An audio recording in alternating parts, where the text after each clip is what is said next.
মেহজাবিনের সন্ধ্যার নাস্তা আমি এখনই বানিয়ে রেখে যাব সকালেই, কারণ মেহজাবিন বলেছে ও নাকি ঠান্ডা সেমাই পছন্দ করে, তো ঠান্ডা সেমাই খাবে। তাহলে আমি রাত্রে এসে তো এটা ঠান্ডা করে খাওয়াতে পারবো না, তাই এখন আমি 3 কালারের শেডের সেমাই রান্না করব।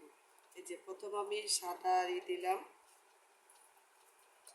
সাদা লাচ্ছাটা দিলাম। এখন আমি দিব এই যে কালারিং হলুদ আর অরেঞ্জ, মানে হলুদ আর কমলা, 2 কালারের আর সাদা, 3 কালারের সেমাই আজকে আমি একসাথে ভিজিয়ে রাখবো ঠান্ডা করে ফ্রিজে।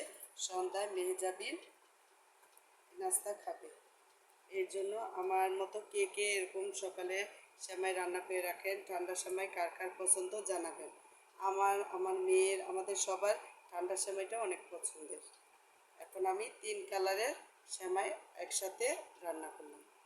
আল্লাহ হাফেজ।